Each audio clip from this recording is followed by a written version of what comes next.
Hello students, welcome back to the online classes of English literature. Today in this class we will study about chapter number 4, Mother's Sacrifice, based on paternal love. So before starting with the chapter, let's read out the kickstart. This is the lesson about a mother's sacrifice. Mother's love is unconditional and she does everything for her children. Together we will come to know about the sacrifice of a mother in this story. So in this story we'll study about mother sacrifice. We all know that all the mothers do a lot of sacrifice for their children. And in this story we will going to read about uh, the same thing about a mother and her sacrifice for saving her child. Let's read out the chapter for this. When we hear the word sacrifice, we often think of completely selfless acts in which someone does something for another entirely for other person's benefit. तो जब हम sacrifice को word को कभी भी सुनते हैं तो हमें ये समझ आ जाती है, सुनते के साथ ही हमें ये समझ आ जाती है कि ये एक सेल्फलेस एक्ट है. सेल्फलेस एक्ट वो चीज़ जो हम सेल्फलेस होकर के करते हैं बिना खुद के बारे में सोचे. तो सेक्रीफाइस हमेशा सेल्फलेस एक्ट होता है जो हम एंटायरली दूसरों के लिए करते हैं, दूसरों के बेनिफिट के लिए. The images of a soldier sacrificing his life for his comrades frequently come to mind. तो जब हम सेक्रीफाइस के बारे में बात करते हैं तो हमारे माइंड में एक इमेज सोल्जर्स की भी बनती है कि किस तरह से वो अपनी फैमिली के लिए, not only for his family but for the entire nation, कैसे वो अपनी लाइफ को सेक्रीफाइस करते हैं, कैसे वो बॉर्डर्स पे फाइट करते हैं, हमारी कंट्री को, नेशन को सेव करते हैं और लाइफ सेक्रीफाइस करते हैं. But sacrifice is in purely altruistic. The best definition of sacrifice is this: to forfeit something for something else considered having a greater value. मतलब किसी चीज़ को पाने के लिए अगर हम कोई बड़ी चीज़ है, कोई ज़्यादा वैल्यूबल चीज़ है तो हमें हमेशा उसको पाने के लिए कुछ ना कुछ खोना पड़ता है. सपोज दैट इसको समझने के लिए एक छोटा सा एग्जाम्पल देते हैं कि अगर आपको क्लासरूम में फर्स्ट आना, if you want to achieve first position in the class, so you have to sacrifice your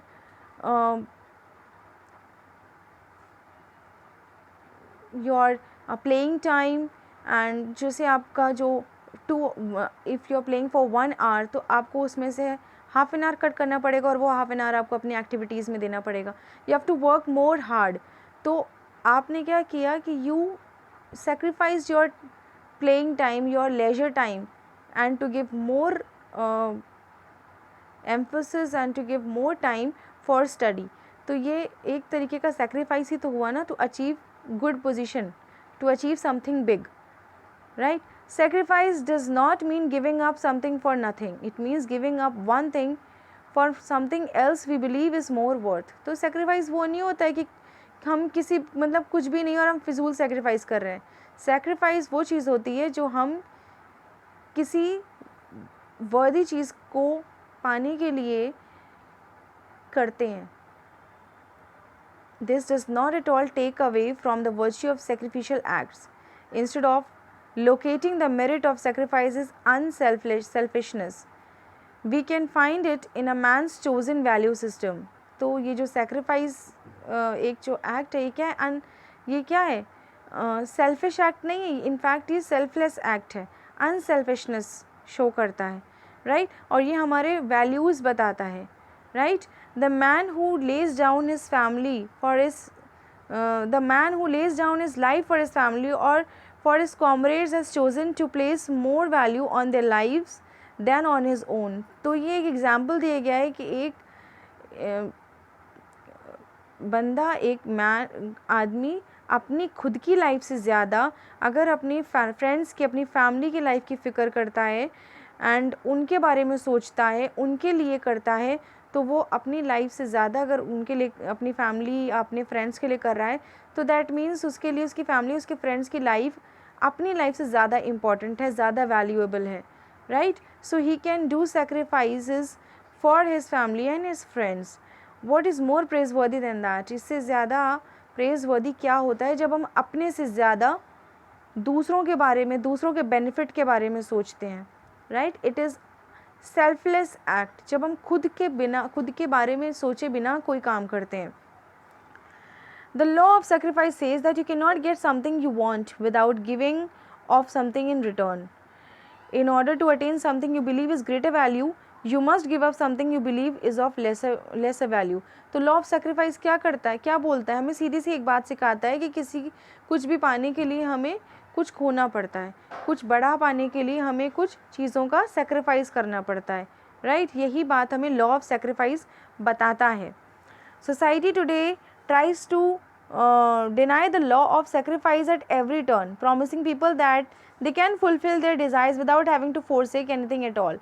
Society आज क्या कर रही है, डिनाई कर रही है, लॉ ऑफ सेक्रीफाइस को डिनाई कर रही है। वो लोगों को प्रॉमिस करते हैं, लोग कुछ ऐसे होते हैं जो लोगों को प्रॉमिस करते हैं कि they can fulfil their desire without and to forsake anything, बिना किसी सेक्रीफाइस के, बिना कुछ खोए वो उनकी डिज़ायर्स को पूरा कर सकते हैं, but it is not possible. So it's a fake promise, they use to make fake promises, but it is only a fantasy. इससे क्या है, एक फैंटेसी, एक लालच है बस, और कुछ नहीं है। There is always a price to pay, हमेशा कुछ भी पाने के लिए हमें कुछ ना कुछ कॉस्ट देनी पड़ती, कुछ ना कुछ प्राइस पे करना पड़ता है, कोई ना कोई सेक्रीफाइस देना पड़ता है। A sacrifice is a loss of और something you give up usually for the sake of a better cause. तो कुछ अच्छा पाने के लिए हमेशा हमें सेक्रीफाइस करना ही पड़ती है चीज़ों को। Parents sacrifice time and sleep to take care of their children, right. हमारे पेरेंट्स क्या करते हैं, या कोई भी पेरेंट्स बच्चों के लिए अपनी स्लीप को, अपने टाइम को सेक्रीफाइस करते हैं। Why? Just to take care of their children, बच्चों की देखभाल करने के लिए। While kids might sacrifice TV time to hang out with mom and dad, और बच्चे भी सेक्रीफाइस करते हैं अपना लेजर टाइम गिव अप करके, अपना TV time, playing time give up करके, और वो अपना वो टाइम गिव अप करके अपनी मॉम एंड डैड के साथ टाइम स्पेंड करते हैं। तो उन्होंने क्या किया, अपनी मॉम एंड डैड के साथ टाइम स्पेंड करने के लिए अपना लेजर टाइम का सेक्रीफाइस किया। So it's just in the case ki like parents also do lots of sacrifices for the children, and sometimes children also do the same. This is the beauty of the law of sacrifice. Not only is it the only path to achieving your goals, but the path itself prepares you to handle life at the top, right? तो जब हम ये एक ऐसा रास्ता है जो हमें टॉप पर पहुंचाता है, जो हमें ऊंचाइयों पर पहुंचाता है, जो हमें आगे ले करके जाता है। Sacrificing not only gets you to your goal, but hones and shapes you as a man along the way. Failing to understand the law of sacrifice also leads to a life of restlessness and regret. जब हम law of sacrifice को deny करते हैं, उसको accept नहीं करते, तो हम आगे जा कर के लाइफ में हमेशा पछताते ज़रूर हैं। And there is a story that tells us the meaning of sacrifice. अब now what we'll do, we're going to read out the story. इस sacrifice से जुड़ी हुई हम एक स्टोरी पढ़ेंगे। So let's begin with it. After an earthquake had subsided and the rescuers reached the ruins of a young woman's house, they saw her dead body through the cracks. तो एक earthquake आया था और उसके बाद में एक यंग वुमेन के घर को में कुछ जो रेस्क्यूअर्स थे, जो टीम थी, रेस्क्यू टीम थी, वो वहाँ पर पहुँचे और उस लेडी के घर में जा कर के उन्होंने देखा कि क्या कुछ मतलब सेव करने के लिए कि वहाँ पे कौन लोग हैं जो वुंडेड हो गए हैं, या कोई अगर किसी की डेथ हो गई है तो उनको बाहर निकालने के लिए वो टीम वहाँ पर पहुँची। And what they saw her dead body through the cracks. उस टीम ने क्या देखा, उन लोगों ने उस लेडी की डेड बॉडी देखी, उस यंग लेडी की डेड बॉडी देखी क्रैक्स में। But her pose was somehow strange in that she was kneeling like a person was worshipping. पर उस लेडी का जो पोज था वो बहुत स्ट्रेंज था। She was in a kneeling position, ऐसा लग रहा था जैसे वो घुटनों के बल बैठी हुई है, घुटनों के ऊपर बैठी हुई है, जैसे कि हम वर्शिप करते हैं घुटनों पर बैठ करके। So she was in that position. Her body was leaning forward and her 2 hands were supported by an object. तो उसकी जो बॉडी थी वो लीन फॉरवर्ड हो रखी थी, मतलब आगे की तरफ झुकी हुई थी, और एक कोई ऑब्जेक्ट था, मे भी कोई टेबल हो या कोई चीज़ हो जिससे उसके हैंड सपोर्ट कर रहे हुए थे। The collapsed house had crashed her back and her head. अब वो जो उसकी घर की जो छत थी वो सब पूरी गिर गई थी। वो जो हाउस था वो कोलैप्स हो गया था, और वो कोलैप्स्ड हाउस ने उसकी बैक को और उसके हेड को बिल्कुल क्रैश कर रखा था. With so many difficulties the leader of the rescuer team put his hand through her narrow gap on the wall to reach the women's body. अब वो रेस्क्यू टीम ने बहुत डिफ़िकल्टी को फेस किया और वो उस वुमेन की बॉडी तक पहुँचे, उस वुमेन तक पहुँचे. He was hoping that this women could still be alive. How ever the cold and stiff body told him that she had passed away for sure.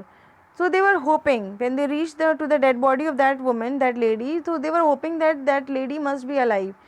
Like उनको hope थी still be alive, I mean उनको hope थी कि शायद वो lady अभी भी जिंदा हो. बट जब वो वहाँ पर पहुँचे तो उन्हें पता लगा कि उस लेडी की डेथ हो चुकी है. उसकी बॉडी बिल्कुल कोल्ड हो चुकी थी, स्टिफ हो चुकी थी, मतलब अकड़ चुकी थी, कोल्ड हो चुकी थी. He and the rest of the team left this house and were going to research the next collapsed building. अब वो और उसकी टीम, वो इंसान और उसकी टीम दूसरे घर की तरफ पहुँचे जो कोलैप्स हो चुके थे. दूसरे कोलैप्स्ड हाउसेस के पास पहुँचे सर्च करने के लिए. For some reason the team leader was driven by a compelling force to go back to the ruined house of the dead woman. अब वो जो टीम का लीडर था उसने अपने मतलब उसको वो वापस गया उस रून्ड हाउस के पास, उस वुमेन की डेड बॉडी के पास. Again he knelt down and used his hand through the narrow cracks to search the little space under the dead body. अब उसने अपने हैंड का यूज़ किया और उसने सर्च करने की कोशिश की उस डेड बॉडी के अंडर कि कुछ और तो नहीं है, कोई और तो नहीं दबा हुआ है. Suddenly he screamed with excitement. Suddenly वो एक खुशी से मतलब चिल्लाया. He screamed, he shouted with excitement and he said, a child, there is a child. तो उसने वो क्या चिल्लाया कि यहाँ पर एक चाइल्ड है. The whole team worked together. Carefully they remove the piles of ruined objects around the dead woman. तो अब वो जो टीम थी वो सब ने साथ में मिलकर के काम किया और बहुत केयरफुली वो रूइंड ऑब्जेक्ट्स जो वहाँ पर इधर उधर बिखरे पड़े हुए थे उन सबको हटाया. उसमें से डेड बॉडी वुमेन की निकाली. जैसे ही उन्होंने डेड बॉडी निकाली उन्होंने क्या देखा, there was a 3 months old little boy wrapped in a flowery blanket under his mother's dead body. उन्होंने देखा उस लेडी की डेड बॉडी के नीचे फ्लारी ब्लैंकेट में रैप हुआ एक 3 महीने का छोटा सा बच्चा है. Obviously the women had made an ultimate sacrifice for saving her son. अब वो देखकर बिल्कुल क्लियर पिक्चर थी कि वो जो लेडी थी जिसकी डेथ हो चुकी थी उसने उस अर्थक्वेक के टाइम पे अपनी लाइफ को स्टेक पे रखा, अपनी लाइफ को उसका सेक्रीफाइस किया. क्यों? Why? Just to save her child. अपने उस बेबी को बचाने के लिए she sacrificed her life. When her house was falling, she used her body to make a cover to protect her son. जब उसका घर गिर रहा था ड्यू टू अर्थक्वेक, उसने अपनी बॉडी से अपने उस छोटे से 3 month ओल्ड बेबी को कवर करने की कोशिश की ताकि वो प्रोटेक्ट उसे कर सके. The little boy was still sleeping peacefully when the team leader picked him up. वो 3 months का लिटिल बेबी जो था, छोटा बच्चा, वो अभी भी सो रहा था, उतने ही पीसफुली सो रहा था like he was sleeping on the lap of his mother. वो उतने ही पीसफुली सो रहा था जैसे ही उसको उस टीम लीडर ने पिकअप किया, उठाया. The medical doctor came quickly to examine the little boy. After he open the blanket he saw a cell phone inside the blanket. Medical team वहाँ पर जल्दी से पहुंची, उसको एग्जामिन किया उस बच्चे को, और उस ब्लैंकेट के अंदर एक सेल फोन रखा हुआ था. There was a text message on the screen. और उस स्क्रीन पर एक टेक्स्ट मैसेज पड़ा हुआ था, उस सेल फोन के स्क्रीन पर एक टेक्स्ट मैसेज पड़ा था. And it said, if you survive you must remember that I love you. such a touchy quote it was, such a touchy quote. ये कोट उसकी मदर ने उस सेल फोन में टेक्स्ट पे टाइप किया था कि जब उसको कोई सेव करेगा तो वो उस टेक्स्ट को रीड करेगा और उस बच्चे को ये बता पाएगा कि how deeply his mother loved him. This cell phone was passing around from one hand to another. अब वो सेल फोन एक हाथ से दूसरे हाथ उस पूरी टीम के पास वो पास हो रहे थे, हर कोई वो टेक्स्ट को रीड कर रहा था. Everybody that read the message wept. जिन जिन के पास वो टेक्स्ट सेल फोन गया, जिन जिन ने वो मैसेजेस रीड किया, they all cried, they all wept. सब रोए.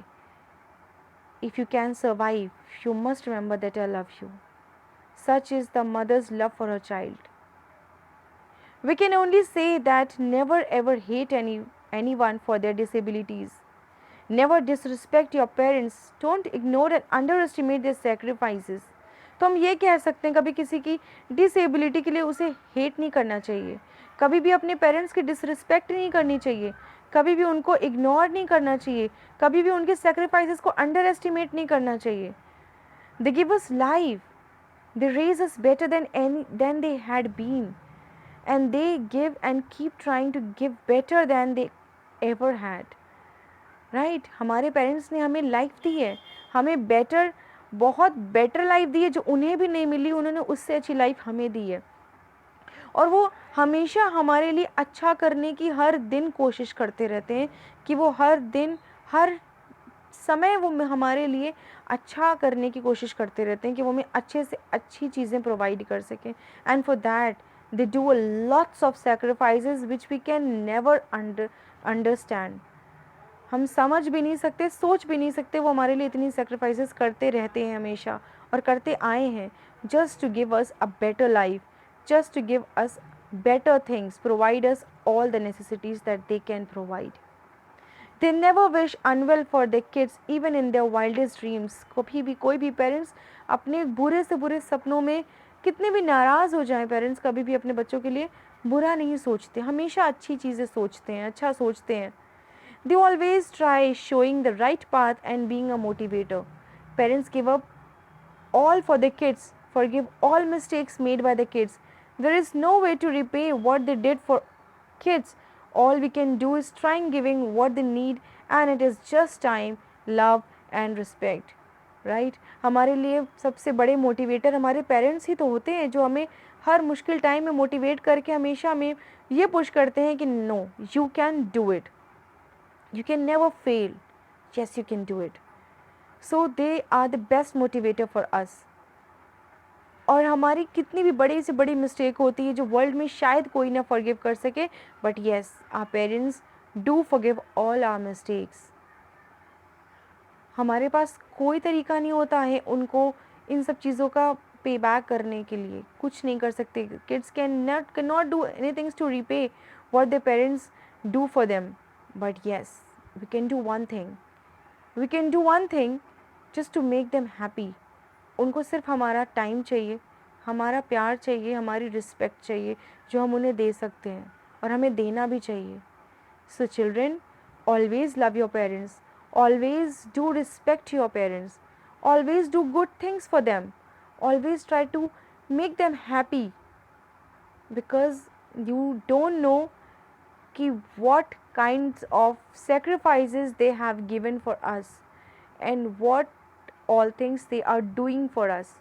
Even in the bad times they provide us the best thing. बुरे से बुरे टाइम में भी वो हमारे लिए सबसे अच्छी चीज़ें करते हैं. तो ये हमारी ड्यूटी होती है कि हम उनके सेक्रीफाइस को किसी भी तरह से पे बैक तो नहीं कर सकते, बट येस हम उन्हें अपना टाइम दे सकते हैं, हम उन्हें एहसास करा सकते हैं, रियलाइज़ करा सकते हैं कि how much we love them too. And we should always respect our parents no matter what. हमें हमेशा उनकी रिस्पेक्ट करनी चाहिए और हमें हमेशा उनको लव करना चाहिए. Okay, so this was the story all about. I hope that you understood the moral also, and I hope that you understood the whole story. And in the blue box there are word meanings which you have to do in your fair copy, and rest of the question answers I'll discuss in the next class. Till then, take care of yourself and we'll meet in the next video. Goodbye.